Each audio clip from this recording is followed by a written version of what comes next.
Hello, I'm Greg Fasolino, and welcome to Tete-a-tete.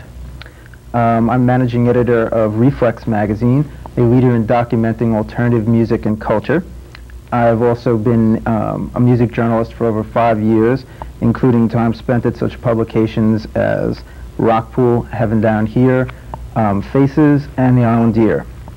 Tonight I'll be speaking with Mr. Jack Rabid. Jack's been called the pundit of post-punk. He's been providing and informing his readers as editor and publisher of the Big Takeover magazine for over a decade. He also provides highly popular news columns for Alternative Press and Rockpool. He contributes to Reflex, and he does a syndicated radio column, Music View. Jack also puts his money where his mouth is and gets behind the drum kit. His first musical experience was as drummer for early 80s hardcore favorites, Even Worse. More recently, he's provided drums and backing vocals for New York band Springhouse, who've put out the Menagerie Keeper 7-inch single on SOL Records, and they will have their debut album coming out in February. Jack, let's discuss some issues affecting today's alternative music scene. Let's dig in. First of all, what kind of differences do you see between the music scene when we were growing up in the early and late 70s compared to today?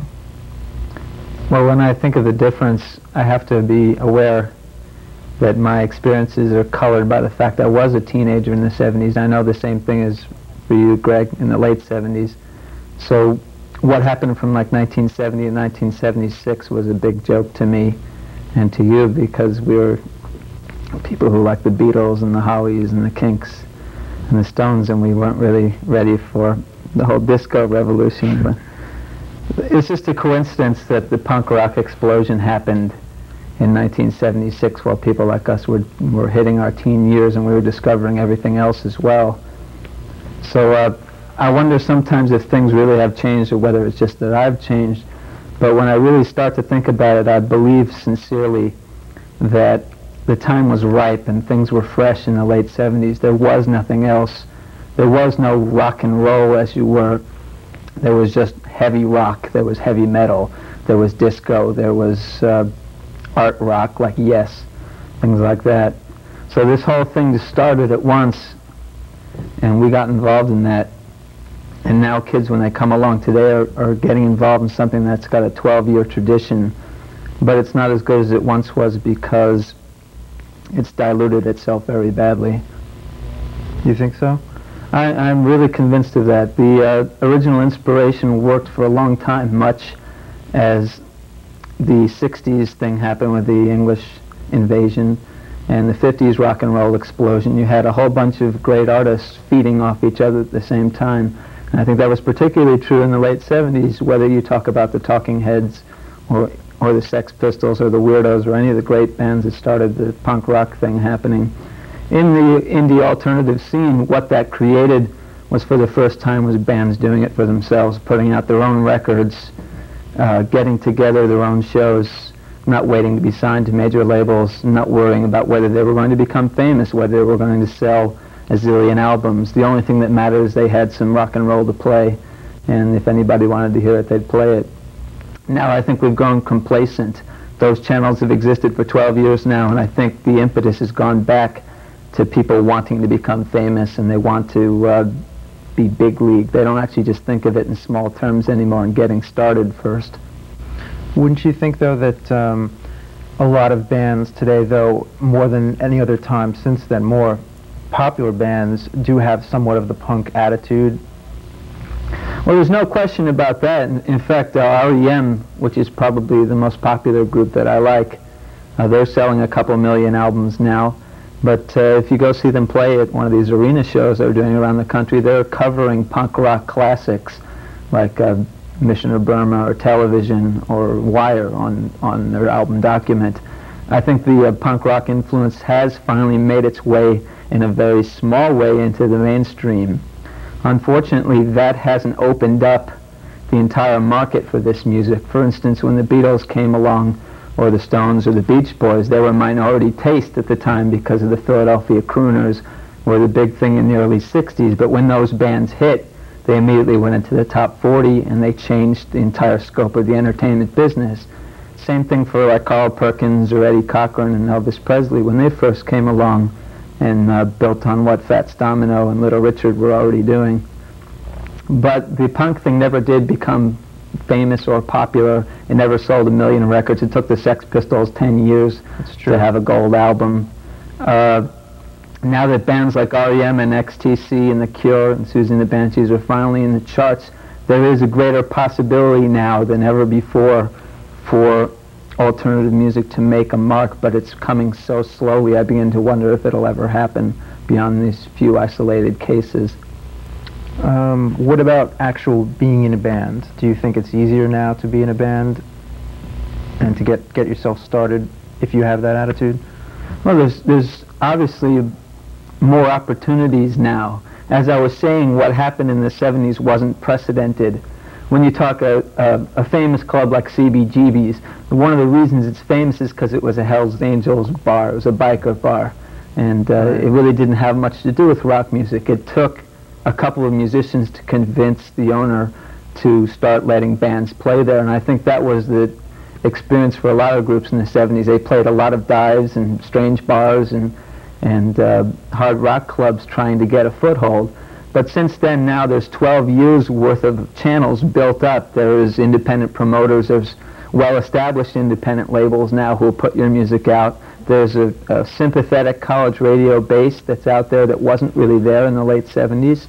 And as a result, network that you can break into. There's a whole network, and that should make everything better because now there is access for the first time. But unfortunately, as a result, people have grown complacent and lost a lot of the self-sufficient spark that really fueled a lot of that movement. But it is easier to form a band now. It's easier to play. There's gigs out there. There are record companies you can send your tape to. There are a myriad of possibilities that didn't exist before. As a result, the big problem now is overcrowding instead of undercrowding. You've got 10,000 million zillion independent bands forming every night who all want to play those same gigs and get on those same labels and eventually become R.E.M. and XTC or The Cure or whatever. I think there's a greater acceptance, too, of bands that, you know, let's say want to be weird. You know, I mean, back in the late 70s, if you did something, you know, strange, like mixing different kind of genres or playing really fast or really slow or doing different things, you kind of weren't, you know, it took a long time for people to accept you. You know, you think of the Ramones getting bottled off stage and, you know, different things like that. Whereas now, I mean, just an example, a band like Faith No More, who are, you know, definitely come out of a punk tradition, and they are very weird. If they'd come out, you know, 10 years ago, they probably would have been, you know, laughed off the stage, whereas now they've got like a huge mega hit and stuff like that. I mean, just don't you think that there's more middle, you know, the masses of America are more willing to accept something that's different? Well, there's an old saying that what punk rock really accomplished was not getting Johnny Rotten's mug in the papers. It was getting Boy George and Cyndi Lauper. And it depends on what your standard of weirdness is. Now, there was no chance that Boy George was going to be famous in 1977. People would just not have gone for that, a man in women's clothes. But it's true the punk rock thing has opened up people's minds that they're willing to accept something a little off the beaten track. But is it the true cutting edge? Is it really the avant-garde, or do they settle for the scratched surface, if you will? I tend to think that there were just as many Bellevue cases in the late 70s that no one's ever heard of. You get a band like the Screamers, or even later the Legionnaire's Disease. These people, I think, were legitimate artists and also legitimate crazy men. You know, they had the capacity to be like Van Gogh and kill themselves for their art eventually, but you didn't hear about them then. And you don't now. I mean, they remain obscure to the masses. That's true, they do. Even though, if it were not for their efforts when it wasn't accepted and when there wasn't this tolerance, as you say, there wouldn't be this climate for a band like Butthole Surfers or any of these groups really who have outrageous hairstyles and play outrageous music. I mean, this had to come from somewhere is what I mean. It's good that this has happened. It's good that people will give a shot to something a little strange. But on the other hand, a lot of the impetus for art, I think, comes without that immediate acceptance, and it's up to artists to try and work on their own integrity without that.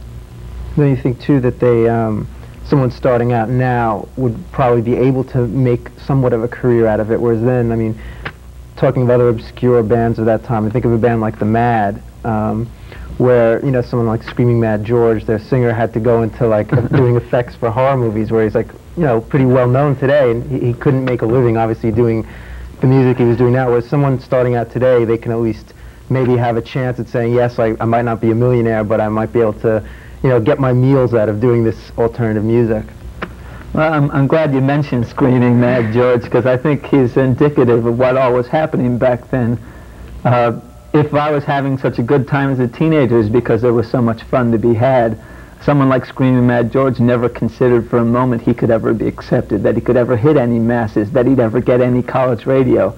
He put out 2 singles that sold 1,000 copies each, and he was probably tickled to death that they sold that many. Exactly. What he was doing was having fun and being creative and creating a medium that unbeknownst to him would last, and that we'd still be playing his singles 10 years from now and 20 years from now. I think that's the sort of spirit that artists should be working in music. Unfortunately, you know, you turn on the network television or the hard rock radio and you hear a kind of indulgent path to success, the groupies, the big record contracts, the managers, the whole shebang, if you will, and it corrupts some of that sense of fun. I think, you know, it just becomes another business decision. You know, it's up to people like REM to try and still put the music first and let the business take care of itself as best they can. It's a rare band that actually does that. I think most of them do succumb to the lure of, you know, if they do make it to that plateau of fame, then they kind of just end up succumbing. Yeah, I think that's probably why I mention REM so much. They are a rare and prized exception. There's going to be others in the next few years because they've done it. There's a example out there that you can become famous without selling your soul, either as an artist or a human being. The best thing about that group, I think, is they've remained human beings. They don't act like they're big-time celebrities. They try not to, at least. But the glare of the spotlight seems to corrupt art a lot more than it helps. There's no question about it. Whereas in the 60s, I think the artists who were famous were actually making the best music. I think it can be done. We have to do it somehow. We have to bring that back. Mm-hmm. What about, you know, delving into something that any of these bands would have to face, which is record labels?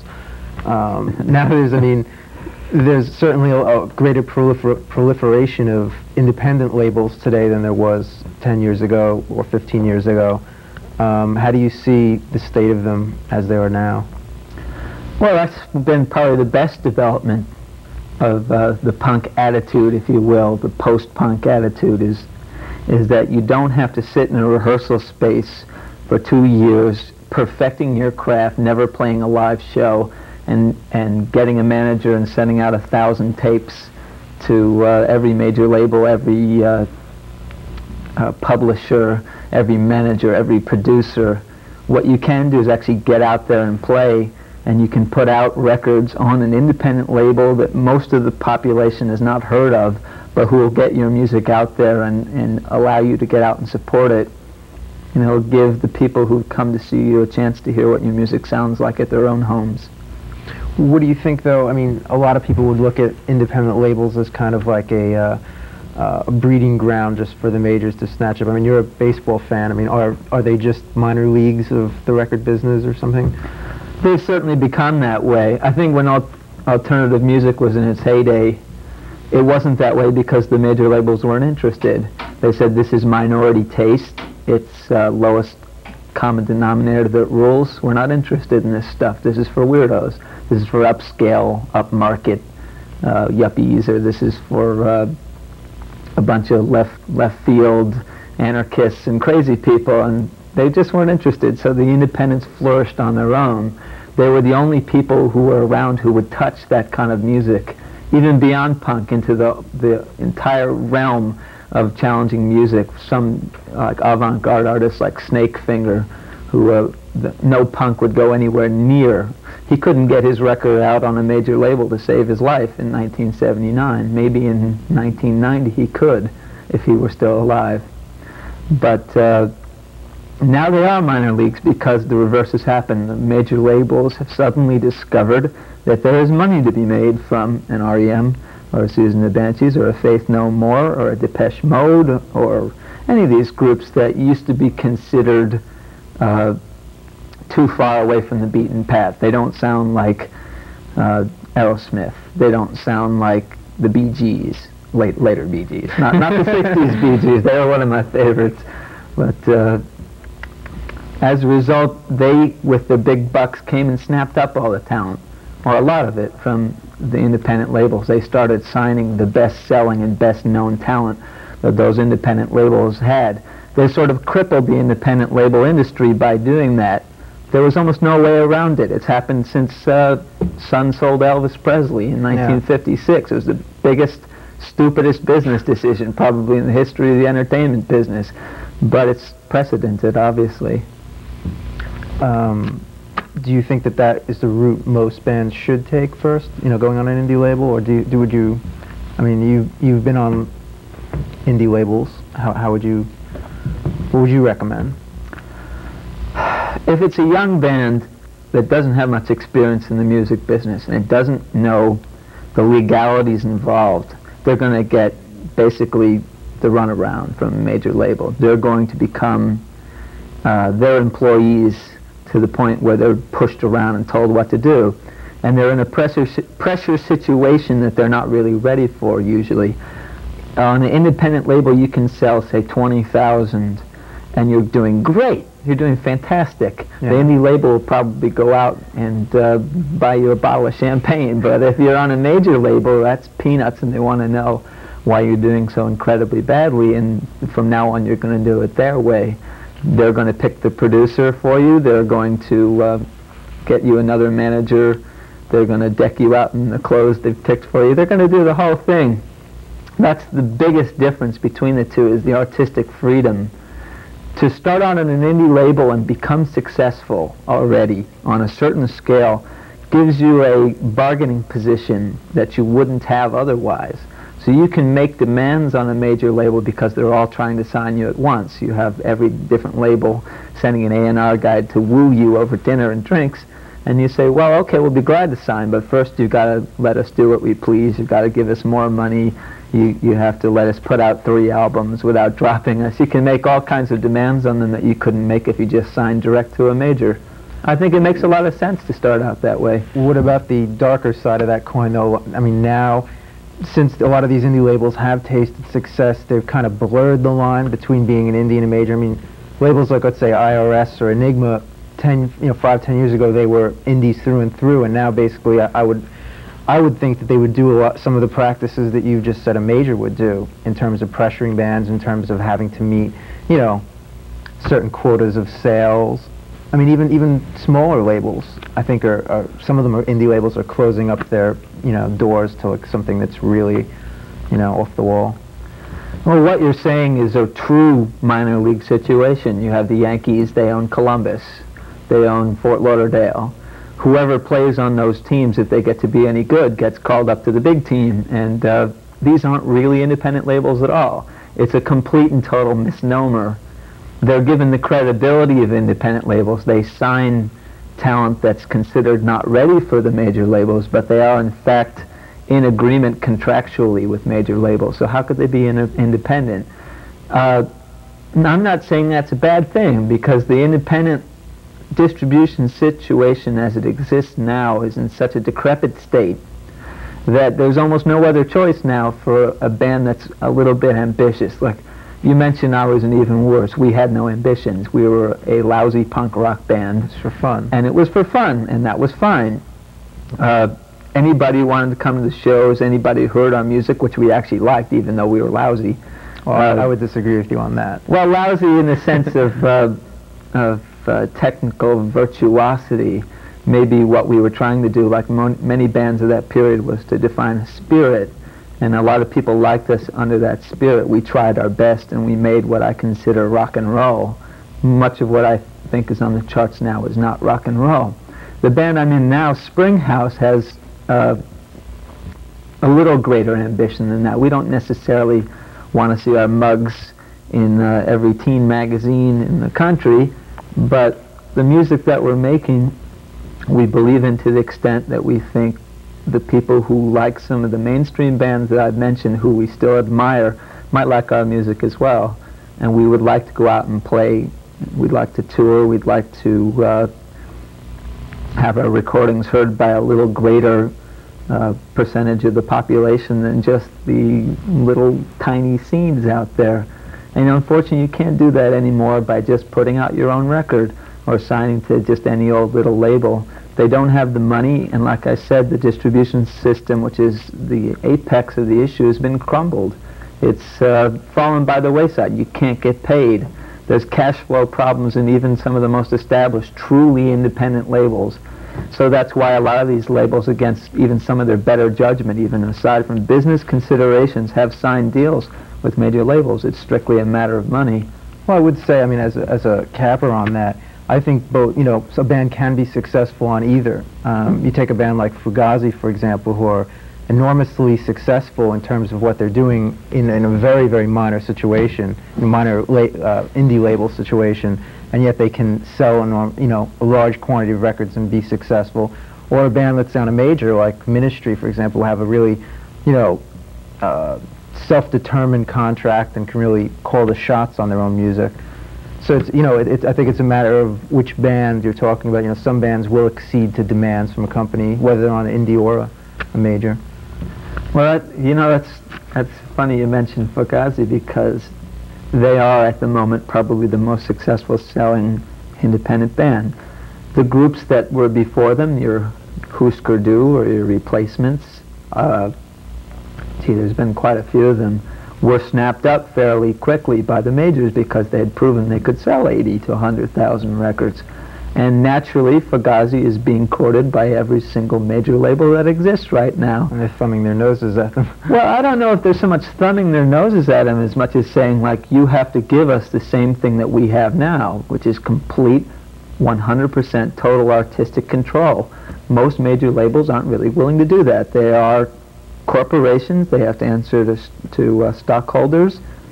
And even though the band has proved they can sell on an independent level, 100,000, they're interested in selling 2 million. They're looking for Prince. They're looking for Bruce Springsteen.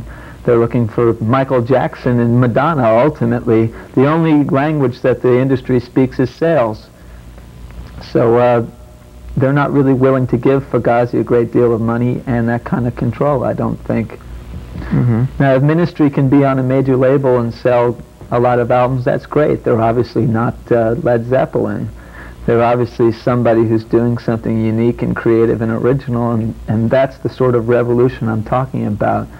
Is that we've got a situation now where you have independent labels that you can get started on, like Ministry started on Wax Trax, and you have bands who can exist on independent labels that are truly independent, like Fugazi, who's on Discord. But for the most part, we've entered an era where we've discovered that this left-field, oddball, crazy music that only, intellectual twerps listen to is actually something that the masses want to hear because it's genuinely good.